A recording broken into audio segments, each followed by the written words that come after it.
বসেন, ফ্যানের তলে বসেন। এখানে আসেন, এখানে আসেন। আমার বদলি করবে ফটো আমার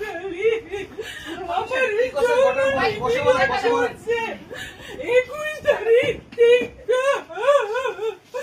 আমার বলছেন জান্নাত আমার বলছো আমি বলতে পারতেছি ঘটনা বলেন। চেহারা কথা দেখি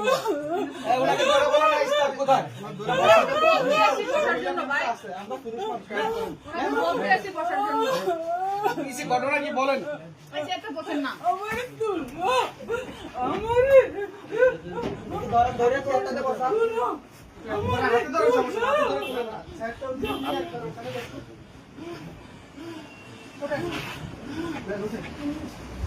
কোন একজন কেউ ম্যাম আছে কোন ম্যাম আছে কোন ম্যাম আছে এই মহিলাটা স্টাফকে ডাকো ক্যাপশন দিয়ে লেছে আমি তো ধরে আমার বাচ্চাটার কি হইব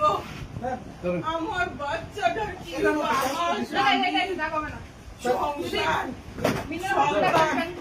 আমাকে যৌন নিপীড়ন করা হয়েছে আমাকে যৌন হেনস্থা করা হয়েছে অবৈধভাবে অফিসের উপরে থাকে আপনারা ভিডিও করেন যায় এক্সিএন অফিসের উপরে থাকে আরো কর্মচারী উপরে থাকে আমারে অনৈতিক ভাবে কয় আমি বলে রূপ বলে চাইতাম উঠে উঠে বসেন না আমারে 21 তারিখ থেকে এর আগের থেকে আবার আগে প্রস্তাব দে এবার রুমও বলে যাইতাম এক্সচেঞ্জারের রুমও বলে যাইতাম বেড়ারে বলে খুশি করতাম আর নাহলে আমারে বলে বদলি বলে করে দিব নাম আবুল খায়ের নির্বাহী প্রকৌশলী আমার অফিসের এরপরে আমারে পানি দাও জান্নাত মোর গলা শুকিয়ে যেতেছে আমারে পানি দাও ওনার অভিযোগটাকে বলতে দেন এরপরে করছে কি আপনার বিষয় এটা ওনার বিষয় এরপরে আমি হেরা টেন্ডার করছে সে টেন্ডার চোর সে টেন্ডার করছে আমি এস্টিমেটেড টিপু স্যারকে বললাম স্যার আমি পারতাম না আমি ওনার একটু সাইড দেন উনি আসুন ওনার একটু সাইড দেন আমার তুলো আপনার নাম কি আপনি কোন পোস্টে আছেন আর কি সমস্যা বলেন আমার নাম মুসাম্মদ তাসমিন আক্তার আচ্ছা কি হইছে ঘটনা কি হইছে হ্যাঁ উঠান উঠান হ্যাঁ দুজন দাও একটু ক্যামেরা ইয়ে করে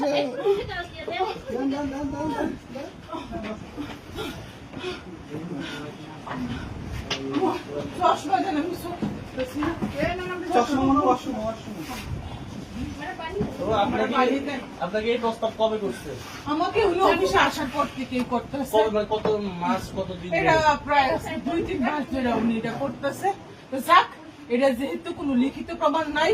উনি আমাকে মৌখিক ভাবে বলে উনি তো অনেক চালাক উনি আমাকে মৌখিক ভাবে বলে এই জন্য আমি এটার পদক্ষেপ নিতে পারতেছিলাম না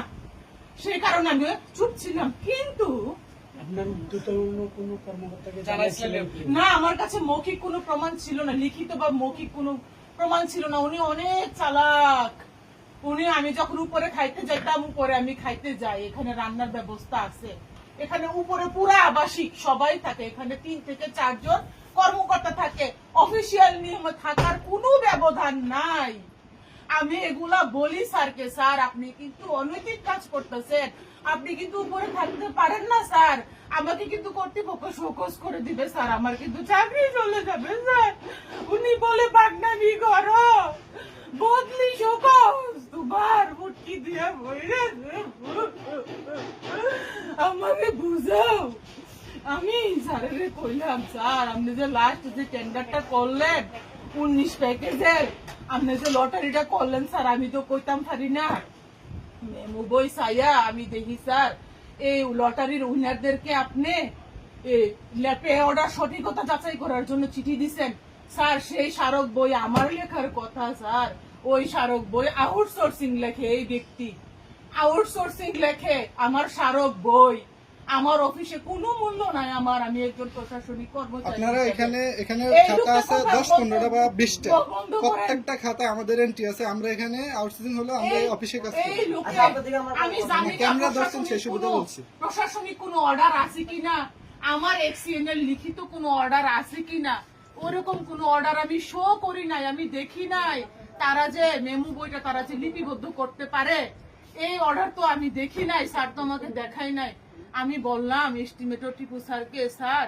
আপনি যে পে অর্ডারের জন্য যে চিঠি দিচ্ছেন, এই চিঠি তো আমি করছি না, এই চিঠির স্মারক তো স্যার 423, এই চিঠির স্মারক স্যার 423 স্যার হবে। এটা আমার চিঠি স্যার, এটা আমি দাখিল করব, এটা আমি স্মারক না বইয়ে লিখবো, এই চিঠির নিচে স্যার আমি ইনিশিয়াল করব স্যার। এটা অপ্রশাসনিক ভাবে এই চিঠিগুলো কেন যাচাইয়ের জন্য ব্যাংকে যাবে স্যার? তখন টিপু স্যার আমাকে বলে নয়া ফুন্দে বাল উঠছে, অফিসারকে আসেন কাউন্টার করতে, চার্জ করতে। আমি বলি স্যার আমি তো আপনাকে চার্জ করতে পারি না, আমি কর্মচারী স্যার, চার্জ করার ক্ষমতা স্যার আমার নাই। স্যার আমি প্রশাসনিক ভাবে জানতে চাইছি স্যার, আপনারা কেন এই টেন্ডার নোটিশ যে লটারি যে করবেন, কেন নির্বাহী প্রকৌশলীর আদেশে সই করা একটি পত্র আপনারা কেন দাখিল করেন নাই স্যার? এই পত্র তো আমি দাখিল করার কথা। কোন সময় অফিসে অডিট হইলে এই প্রশ্ন তো আমি সম্মুখীন হব, আপনি কেন এই টেন্ডারের